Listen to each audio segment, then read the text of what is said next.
With the snooze fest that is the international break upon us, check out the biggest talking points from the top flight round.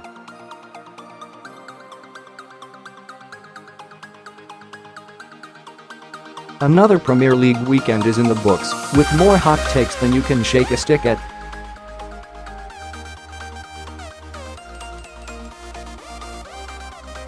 There were some shocks, as Everton finally managed a win. Then there were some less surprising results.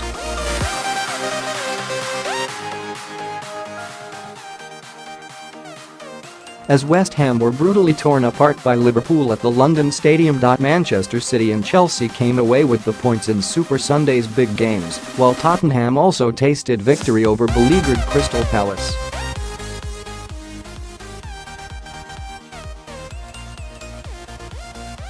With the tedious international break now upon us, cast your mind back over the weekend with its 7 biggest talking points.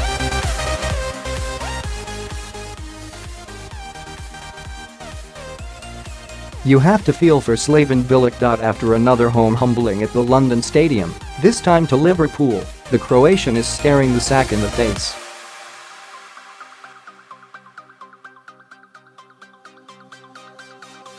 It can't go on. And yet just a couple of weeks ago, the club's co-chairman David Sullivan told Sky Sports that he would stick by his manager despite the club's slump in form.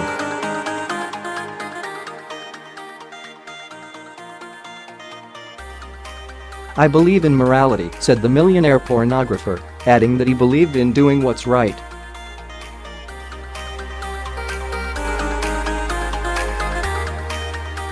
But there was more. "I think the manager has a 3-year contract and is entitled to these 3 years.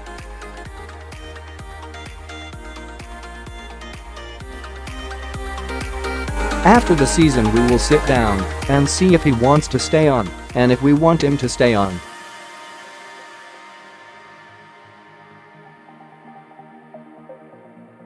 That's a long way off. Wonder if that's still the case this morning. And if it isn't, do Messrs Gold and Sullivan really believe that David Moyes is the man to turn things around? Like Kevin De Bruyne and Romelu Lukaku before him, Mo Salah is fast becoming another player that Chelsea should be punching themselves repeatedly in the face for letting go.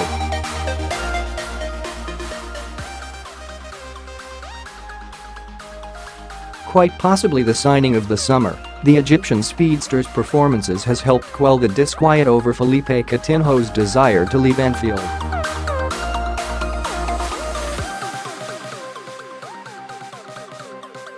That in the Reds' dreadful defense. But he's weighing in with goal after vital goal.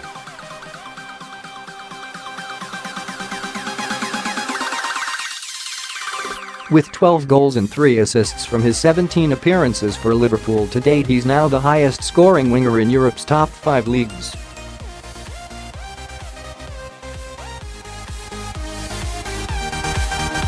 To put that in some kind of perspective, Reds legends Luis Suarez scored just 7 in his first 17 games, while Fernando Torres scored 11.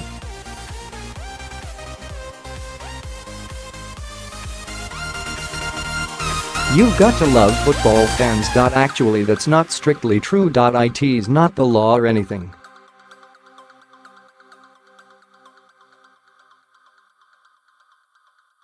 On Sunday, Arsenal manager Arsene Wenger brought on Alexander Lacazette as a 56th-minute substitute, and the Frenchman swiftly repaid his boss by pulling a goal back for the Gunners.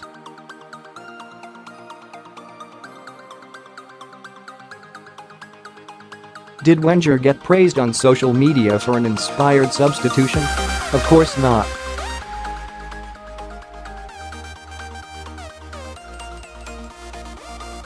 He got lambasted for not starting Lacazette in the first place. Another weekend, another Peter Crouch appearance off the bench, and another goal to help rescue a point for Stoke against Leicester City.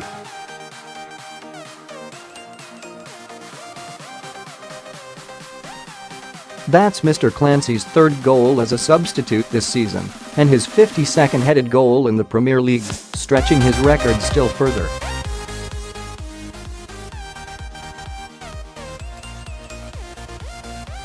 That's all well and good, but what does it say about Stoke and Mark Hughes that they're still reliant on a 36-year-old to come off the bench and rescue them? Yes, Manchester City are a force of footballing nature, but after putting Arsenal to the sword on Sunday, they've now scored a record 52 goals in all competitions this season, and we're barely into November.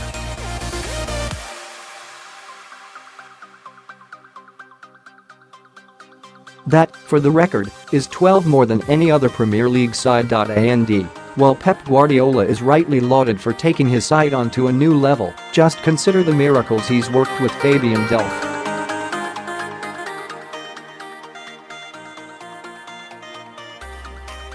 A bit part player some way down the City midfield pecking down order last season, the former Leeds and Villa man has been born again as a left back this year.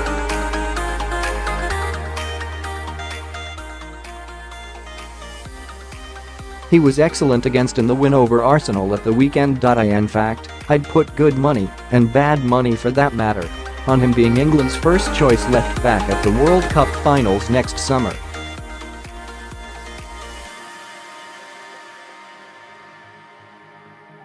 Is this the season when the Tony Pulis's Academy of Anti-Football finally gets shut down? The West Brom faithful are rightly unhappy with what's being served up at the moment, and I don't blame them.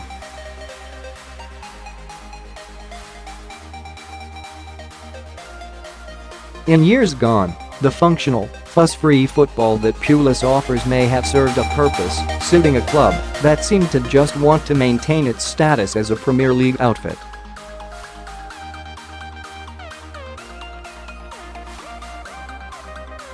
After a defeat to 10-man Huddersfield on Saturday, the Baggies have now won only 2 of their last 20 Premier League games, scoring just 13 goals.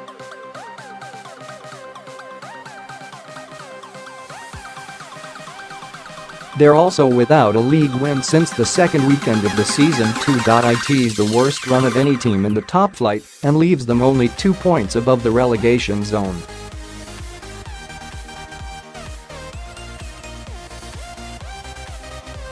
Time's running out for Tony, and you get the impression that not many Baggies fans will be sad to see him go.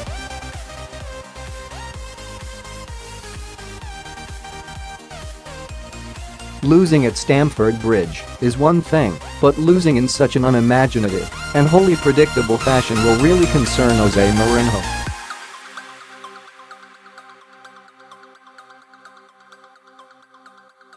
Nobody, apart from David De Gea, emerged from the defeat with any credit, but it's the form, or worrying lack of it, of Henrikh Mkhitaryan that will concern the Manchester United boss.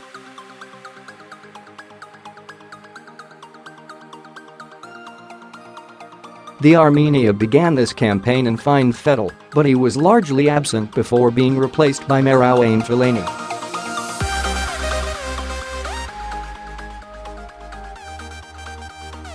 Reaction to his performance on Twitter was vicious. Some labeled him the new Nani, while another wanted the midfielder to lower their coffin into the ground when they pass away, just so he could let them down one final time.